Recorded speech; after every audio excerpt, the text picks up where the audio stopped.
Hi everyone! I have been trying to film this video for a very long time. For one reason or another, my old camera just decided that it's going to work when it wants to and not when I want it to. So today's video is going to be kind of long. There's going to be no recipe, so if you came here for that, for just a recipe, I apologize. You can click off this video, that's fine. The next video will be a recipe, even if I have to hit my old camera with a hammer, I will make it work. So with that all being said, this is my personal experience with weight loss surgery. Now, I know some of you choose not to do that, and that's fine. It's definitely a personal decision, and it's one that you make with your doctor. With that all being said, this isn't going to be something that the doctors or the nutritionists will tell you. These are my personal experiences with it. So when I fully accepted the fact that I was ready to have this surgery, it started the first day I went to orientation. That's like the first step, okay? And orientation, it was interesting. The place that I chose to go to is a bariatric center where that's all they do. So they're not doing like a knee surgery at 1 and then, a lap band or a sleeve at 3. This is something they do all the time. This is like what they specialize in. So the orientation was important. It's informative. It will tell you all the different weight loss surgeries to go through. I chose RNY. Why did I choose that? It has the highest number of success rates. And I figured if I was going to do this, I was going to go all in. I wasn't going to go half-assed. I was going to go 100% all in. Because some of you that know me personally know I am either 100% or not at all. And that's the way I've always been. So I figured I would do the one that has the highest success rate. Now, I was very nervous. I was very apprehensive. I was 323 pounds, and I was so scared because I thought like a lot of people do that I would be the biggest person in the room. And that's something that I've always dealt with. Oh, I look around in a room and it's like, yep, I'm the biggest person here. And it kind of messes with you when you look at it that way. I always looked at diet and exercise as a form of punishment. And even in my younger days, I was always active, but I was still heavy and I couldn't understand why. A lot of what I did when I was younger, I paid the price for after I had my kids, because when I had my kids, my metabolism slowed down. I was naturally getting older, so these things were in my future. Yeah, I was active. I exercised as soon as my homework was done. I was exercising all night long. The problem with that is I wasn't getting enough calories. I limited myself to 500 calories a day thinking, yeah, I'm going to lose weight. I didn't. My body was holding on to everything because it was in starvation mode.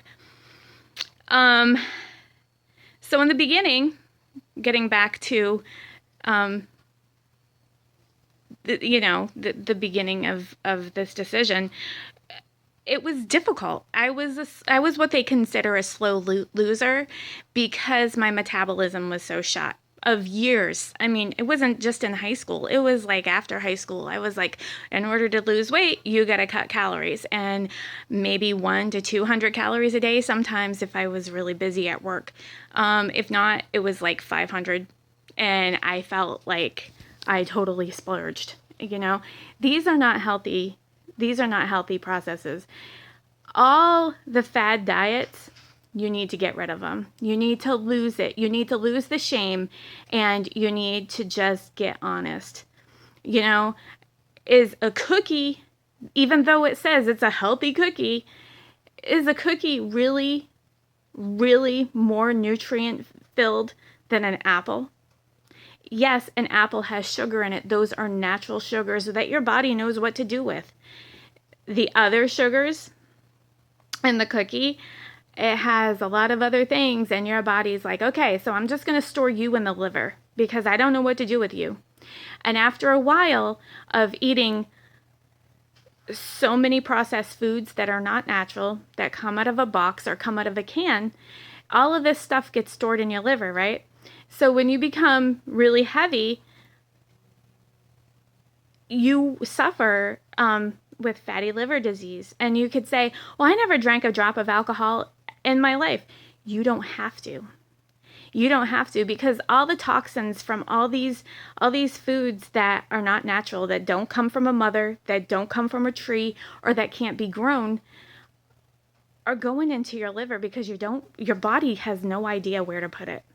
And so one of the things you have to do if you're over a certain amount of weight is you have to shed the weight that's off your liver, because most of these surgeries are laparoscopic, and they have to get in there, and the smaller your liver, the easier it is to follow through with a successful surgery, and the quicker healing time that you have, recovery time.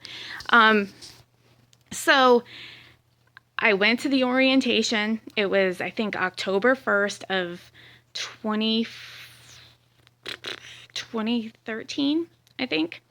And that's when things began. The very next day, I was exercising for 30 minutes a day and walking and running up and down stairs. And it was so difficult. I was so angry that I even allowed myself to get to this point.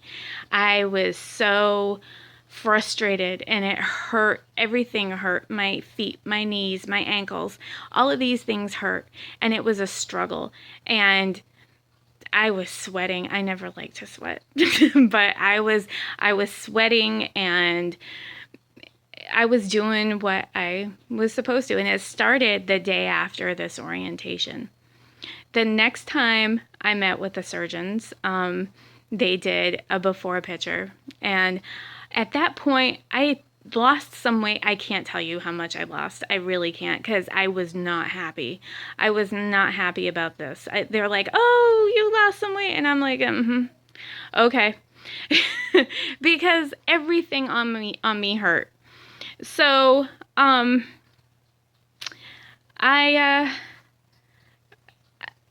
just took one day at a time, and how I got through. The first step was the most difficult, and it was the most painful, especially when you're so heavy. It's really a struggle, and I took every day as a goal. So I would set mini goals, right? I would say, okay, for one day, my goal would be, I am going to try to get as much protein as I possibly can in.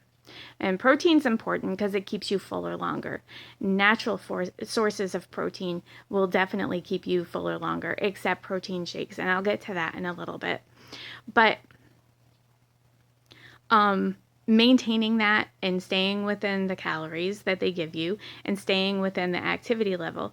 In order to get through, I had to take everything one day at a time. And as I was doing my exercising and as I was doing my walks, I would set mini goals for myself. It's like, okay, so this is what I'm going to do. I am committed to 30 minutes a day. So we're going to take it in 10-minute increments. I think I started in 5-minute increments, and I'm like, okay, I did 5 minutes, so I can do 5 more. And then it turned into 10. And then I'm like, okay, well, I can take it into 15 increments. You know, the drill. So I would do this, and it was like a one day at a time situation, because if I looked at the long term, it would overwhelm me. And that was one of my biggest mistakes. I got to my smallest weight, and it was, I think, 160 some odd pounds. That was my smallest, but I was wearing a size 6, and that's because I built up so much muscle, and I was so active that I could carry on a higher weight with a smaller size, because I'm losing fat. I'm losing the inches. But what was happening was I was so close to my goal. that I overwhelmed myself. Instead of taking one day at a time, what did I do? I looked at the whole thing and it's like, okay, I have 30 pounds left to lose before I hit my goal. And I overwhelmed myself to the point that I'm going to live on protein shakes and water.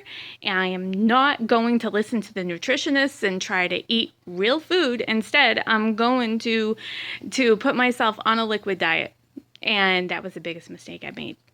That caused 30 pounds of weight gain. Because how did I used to do this before? I would cut calories and I would kill myself exercising. And that's what my body does, is it goes into starvation mode. And I killed my metabolism. My metabolism was shooting off sparks at one point, and now we're slowly getting back into the process. It's been 3 years since I've had the surgery, and I've gained back 30 pounds, and it was of my own doing. And of all the things I've learned about myself, I went back to old habits. I went back to what I thought up here would mentally work, and it never did. I don't know why I thought it would work this time. But anyway, so we're slowly getting back to the beginning. Slowly. It's very slow. Weight gain after you lose a significant amount of weight can happen, and it can happen even if you go it on your own. So be very careful with that. And it's very difficult. You change your lifestyle and you change your eating choices. It's a mental process. And if you have this surgery, you have to understand that you're not always going to be able to eat tiny, tiny amounts of food. The longer you're out of surgery, the more food you can take in. And you've got to be careful, because your mind is like, oh my gosh, you haven't had this in so long, and now you can tolerate it, and you can tolerate it even more. Do not test yourself. That was the biggest mistake I made. I'm like, I wonder if I can have chips now. I wonder if it's going to make me sick. Yeah, it made me sick, but in the opposite direction. It made me be like, wow, I can really have these, and then I want them all the time. No, these are not good things. These will not help you succeed. Maintaining your water is important. Staying hydrated is important. Getting the protein that you need is important. Having some carbohydrates is important, but I have to be careful with my carbohydrates, because I can go really, really bad with them. And carbohydrates, I make this for myself. This isn't something that the nutritionist told me, but this is something that I know I have to do for myself. The carbohydrates that I try to get into my body come from fruit or vegetables. And that might be kind of stringent for some people, and that might be a little strict for some people. And again, everybody's different. These are just my personal things that I learned with my body. And you learn a lot about your body. You learn a lot about how your body loses and how your body gains, why your body gains, and you learn what is going to work for you. And if you're 100% on board with changing your lifestyle, no matter what avenue you choose, try not to shame yourself. There's no such thing as bad foods. There's just foods that may not work for you. Okay? Do not shame yourself if you missed a day of exercise. It happens, especially if you have children and a life and jobs and things like that, and major responsibilities. You're not going to be able to commit all the time, every day. What I used to do, because I had a high stressful job, is I would try to find 10 or 15 minutes in my day. Granted, the job that I had, I was on my feet all day anyway. I was active off and on throughout the day, you know. So that helped a little bit, but it's not the same. And I know some people would argue and say, well, activity is activity. It is, but when you're at work, it's kind of not. It has to be a consistent 10 minutes at least. And then you do 10 minutes here and 10 minutes there, 10 minutes another spot, and before you know it, you have your 30 minutes in. Food for a minute. Let's talk about that. Food choices. It's tough. It's really tough. A lot of people will push the fresh fruit and vegetable train, and yeah, that's important. But it can be expensive. Protein shakes can be expensive. Now, getting to the protein shakes, they're not 100% natural. You could get natural ones, you can get organic ones. They're going to be more expensive than anything. One thing you have to keep in mind if you're going to go and have this surgery is the concentrate. Now, people get this confused. I joined a lot of bariatric support groups after I had surgery, and some people get this really confused. They go for the wrong kind of protein that doesn't get absorbed into your system as well, and then they wonder why they still have a weight gain or they're not losing as quickly. It's because the whey isolate protein is what bariatric patients really need to go for. For some reason, the whey isolate absorbs better in your system, and you get more protein in your system than you would just whey protein powder or whey concentrate. Whey concentrate, think about it. That's sugar that has some kind of sugar in it. Sugar is not your friend when you have this surgery. And I will go for artificial sweeteners. I'm not ashamed to say that. The artificial sweetener that I use does not have aspartame in it. I make sure of that. I cannot stand aspartame. I don't know how you pronounce it. I can't stand it. It tastes like chemicals to me. It always has. But the artificial sweeteners that I use does not have aspartame in it, and I would know. I would know. But if you don't choose artificial sweeteners and you have this surgery, you're going to be very limited to certain foods, because sugar is going to make you sick. You can tolerate a tiny, tiny bit of it, but if you have a lot of it, it's going to make you sick. This video is going to be so long, and I apologize, but I can't give you all this information in a very small video. It would be it wouldn't give you a lot of information, if you know what I mean. So I use artificial sweetener. I'm not ashamed to say it, because it opens up the doorway to other things you can have.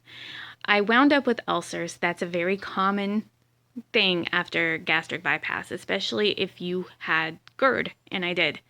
I was fortunate that I didn't have many other problems. I had high blood pressure.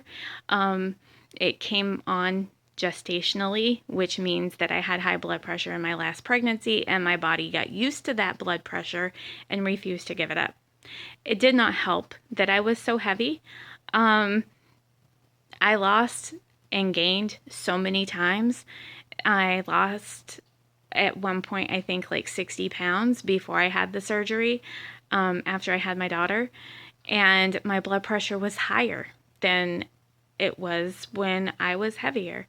And then I went back up, and it was like this yo-yo thing constantly. And all I can say is the only thing that changed was the stress in the house. I had a very, very stressful household. And, some of you may remember sometimes where my videos looked really sweet and really kind. And what you see in the camera sometimes is not what was happening.